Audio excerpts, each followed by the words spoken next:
आज सुबह के 11 बजे हैं और हम दिल्ली के पंडित पंत मार्ग पे हैं। मैं एकता जैन एबीसी हिंदी चैनल के माध्यम से जनता तक पहुंचेंगे और उनकी राय जानेंगे।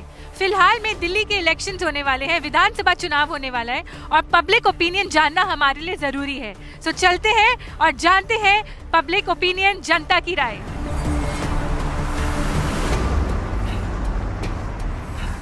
नमस्कार सर, आपका शुभ नाम? अजीत कालिया। आज का ये एक सवाल है, बड़ा ही दिलचस्प सवाल है कि ये जो धक्का मुक्की जो संसद में हुई है, इसमें क्या राजनीति, कोई एनिमिटी है, क्या राजनीति चीज इसमें इन्वॉल्व हुई है? देखो, एनिमिटी का कोई इशू नहीं है इसके अंदर मेन मुख्य रूप ये है कि किस प्रकार से संसद का सम्मान होना चाहिए। क्वेश्चन ये है, और ये सारी पब्लिक ने देखा है किस तरह से धक्का मुक्की देकर इस तरह से तो संसद नहीं चलती। इस तरह का कोई सम्मान नहीं हो सकता किसी भी संसद का। जिन लोगों ने इस संसद का निर्माण किया, जिन लोगों ने इस संसद के बारे में सोचा, कैसे सम्मान हो रहा है, ये सबने देखने को मिला सबको। बिल्कुल। और ये देश के लिए कुछ डेवलपमेंट करेगा, कुछ प्रगति करेगा? जिस तरीके से आपस में निजी लड़ाई हो रही है, कोई देश की प्रगति है इसमें? देखिए, इस तरह से विरोध और विरोधाभास की भाषा बोलकर या धक्का मुक्की कर इससे किसी का कल्याण या उसका कोई फ़ायदा नहीं होने वाला, उल्टा नुकसान ही होगा। विदेशों में भी ये चर्चाएं होती है किस प्रकार से भारत की संसद चल रही है। ये एक विषय है, बहुत बड़ा विषय है और जनता इसको बिल्कुल नकार रही है कैसे धक्का मुक्की वहाँ हुई। और ये अच्छा इस तरह से आगे आने वाली हमारी जो पीढ़ी है उसके ऊपर भी अच्छा असर नहीं पड़ेगा इसका। बिल्कुल सर, धन्यवाद, आपका जवाब हमें मिला और आपसे जुड़े रहिए एबीसी चैनल के साथ। Thank you. आज हमारे साथ कुछ प्रवक्ता जी हैं और बीजेपी ऑफिस के बाहर हम हैं और कुछ इंटरेस्टिंग सवाल आज हमसे पूछे जाएंगे। सो आप रेडी हैं, तैयार हैं? सर आप बताइए, क्या संसद परिसर में धक्का मुक्की राजनीतिक कटुता का नतीजा है? देखिए, जो संसद भवन में धक्का मुक्की थी वो सोची समझी साजिश थी कांग्रेस की कि संसद ना चलने देने की और अंबेडकर जी के नाम को पुनः कर अपनी राजनीति को आगे बढ़ाने की। ये कारण था सारा कांग्रेस का, जिसीलिए ये धक्का मुक्की का एक ड्रामा रचा गया और उस संसद को ना चलने देने का कारण। बिल्कुल समझ गए। और अब हम आपसे पूछना चाहते हैं, सर आपका शुभ नाम? विपिन आहूजा। मैं कैट का दिल्ली प्रदेश अध्यक्ष हूँ और भारतीय जनता पार्टी की नीतियों का समर्थन करता हूँ और ये समझता हूँ कि आज के इस समय में बहुत ज़रूरत है भारतीय जनता पार्टी यहाँ पर आए, डबल इंजन की सरकार बने। ये झूठ के जो पुलिंदे बनाने वाली जो ये पार्टी है, जिसने 10 वर्ष यहाँ पर रह के दिल्ली का सत्यानाश कर दिया, राजधानी का बेड़ा गर्क कर दिया, अब उसको यहाँ पर किसी भी तरीके से उसको बर्दाश्त नहीं करेगी दिल्ली की जनता। तो उनके कारनामे आप देख रहे हैं कि दिनों दिन आपके सामने आ रहे हैं और ऐसे झूठे वादे कि जिसकी हद हो गई कि कोई भी एक इंसान एक बात करता है और उसी की दूसरी रिकॉर्डिंग निकालो तो उसको कैसे सहन करता है, ये बड़ी कमाल की बात है। बोलता है वो बड़ी सारी बिल्कुल रिकॉर्डिंग में है कि यमुना में मैं डुबकी नहीं, जनता डुबकी लगाएगी, सड़कें बनाऊंगा यूरोपियन स्टाइल, 24 घंटे नल में जल आएगा और स्वच्छ जल आएगा। आप पता क्या कह रहे हैं कि मैं अपना मुझे 5 साल और दे दीजिए क्योंकि मैं ये वायदा इसलिए नहीं पूरा कर पाया क्योंकि मैं जेल चला गया। आप जेल गए तब भी आप मुख्यमंत्री थे, आपके सभी विभाग काम कर रहे थे, तो ये वाला काम क्यों नहीं हुआ? अगर तब भी कोई दिक्कत थी, आपको नहीं वहाँ से हो रहा था, तो उस वक्त कुर्सी का त्याग कर देते ना साहब। क्यों आपने मोह रखा मुख्यमंत्री और जनता का तो आपने अहित कर दिया, बेड़ा गर्क करके रख दिया। तो कुल मिला के कोई भी उनका वायदा, अच्छा दिनों दिन वो जो रेवड़ियाँ बांट रहे हैं उनका अपना वित्त विभाग ही कह रहा है सर ये पॉसिबल नहीं है। आप 2100 रुपए के बारे में क्या कहना चाहेंगे? सब बकवास है। अरे वो पीछे के वो 1000 रुपये नहीं मिल रहे उनको, तो 2100 रुपये से कहाँ से मिलेंगे? सिर्फ कहा जाता है, होता नहीं है। अगर कोई एक करनी और कथनी एक है जो वायदे पूरे करती है, वो सिर्फ भारतीय जनता पार्टी। आप ये बताओ आज देश की ये राजधानी कहाँ पहुँचनी चाहिए।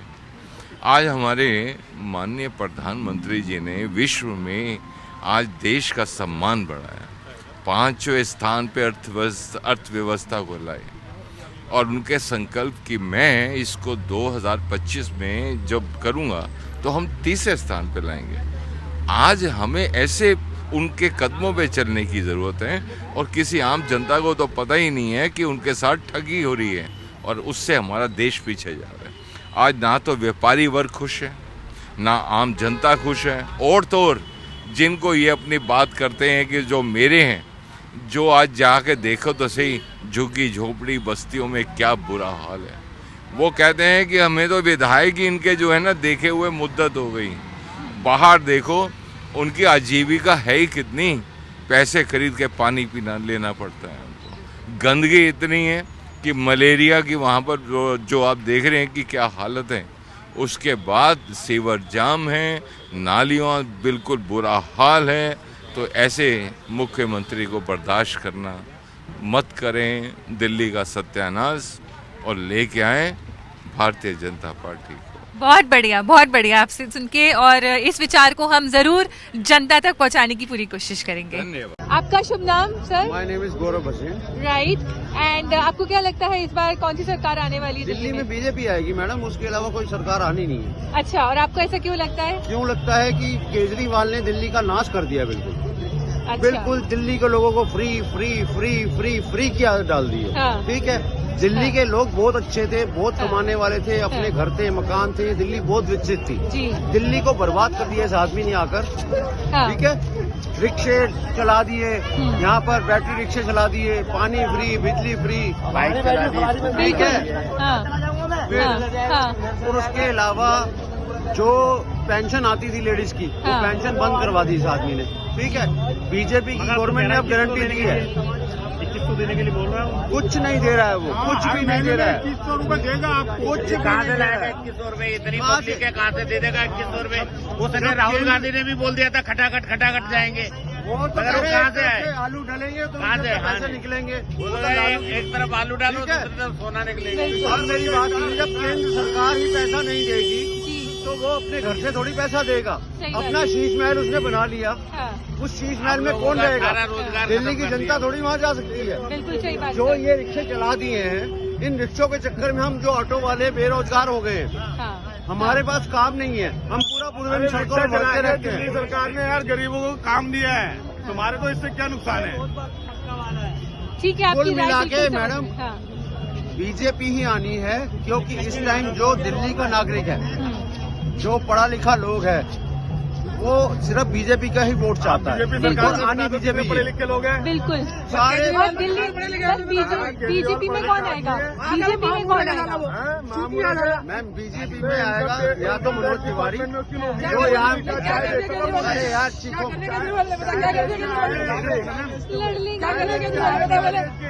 नमस्कार, आपका नाम? अशोक। अशोक जी, आपको क्या लगता है इस बार कौन सी सरकार आने वाली है दिल्ली में? इस बार तो केजरीवाल ही आएंगे। लास्ट टाइम भी केजरीवाल ही थे। हाँ। और मतलब ये है कि गरीबों के लिए बेस्ट है वो। अच्छा, समझते हैं उन्हें, अच्छा, उनके बारे में करते हैं, लेकिन उनका शो नहीं हो पाता हाँ। कि क्या कर रहे हैं क्या नहीं कर पा रहे। बाकी और आपको क्यों लगता है कि शो क्यों नहीं हो पा रहा? क्योंकि सेंट्रल गवर्नमेंट तो मोदी जी की है ना, इसी वजह से नहीं हो पाया। अच्छा, और आप कौन से इलाके के हैं, कहाँ रहते हैं? मैं ईस्ट दिल्ली का हूँ। ईस्ट दिल्ली। मैं एकता जैन, एबीसी चैनल से। और आपका शुभ नाम? अंकिता शुक्ला। ठीक है अंकिता जी, आप हमें आज ये बताइए, आज मौसम भी बड़ा अच्छा है कि दिल्ली इलेक्शंस आने वाले हैं, फरवरी में इलेक्शंस पड़ रहे हैं, तो आप क्या कहना चाहेंगे कि कौन सी पार्टी सत्ता में आ सकती है इस बार? आपका क्या विचार है? देखिए, अगर हम बात कर ले दिल्ली इलेक्शंस की, तो आपने बिल्कुल सही कहा कि फेब में इलेक्शंस होने वाले हैं। और देखिए, इस बार कांटे की टक्कर देखी जा सकती है। देखिए, इस बार अगर बीजेपी की बात कर लूँ मैं, तो बीजेपी भी अपनी एड़ी चोटी की जोर लगा रही है कि उसको सत्ता में वापस आना है। अगर हम बात कर ले केजरीवाल लगातार दिल्ली पे राज करते हुए दिखाई दे रहे हैं, और उनके जो स्कीम्स है, जो योजनाएं वो लागू कर रहे हैं, जैसे कि अभी कुछ दिन पहले उन्होंने संजीवनी योजना लागू कर दी, जो कि 60 साल के जो ऊपर है उनके लिए काफ़ी अच्छी योजना है, महिला सम्मान योजना, जिसकी राशि बढ़ा दी गई। तो देखिए केजरीवाल भी एड़ी चोटी का जोर लगा रहे हैं और देखिए ये तो आने वाले समय में पता चलेगा कि क्या होता है, क्योंकि देखिए बराबरी का टक्कर देखा जा सकता है बीजेपी और आम आदमी पार्टी के बीच में, क्योंकि देखिए यहाँ कांग्रेस का अभी तक खाता भी खोलते कहीं दिखाई नहीं दे रहा है और लगातार हम जिस तरीके से अभी राजनीति देख रहे हैं, अभी जो बीजेपी का प्रेस कॉन्फ्रेंस हुआ और आम आदमी पार्टी जो सारी योजनाओं पे काम कर रही है, तो काफी दिलचस्प होगा देखना कि फरवरी में रिजल्ट्स क्या होते हैं, आखिर जनता क्या चाहती है, क्योंकि जो जनता चाहेगी वही होगा। बहुत इंटरेस्टिंग, बहुत दिलचस्प जवाब, थैंक यू सो मच। आज का वेदर भी बड़ा अच्छा है और सर आज हम हमसे जुड़ने की कोशिश करते हैं। आपका नाम? मुकेश स्वामी। अच्छा, और आप चल रहे थे तो मैंने देखा ये आपके हाथ में चार्ट शीट, ये क्या चीज़ है, आप कुछ इसके बारे में बताएंगे?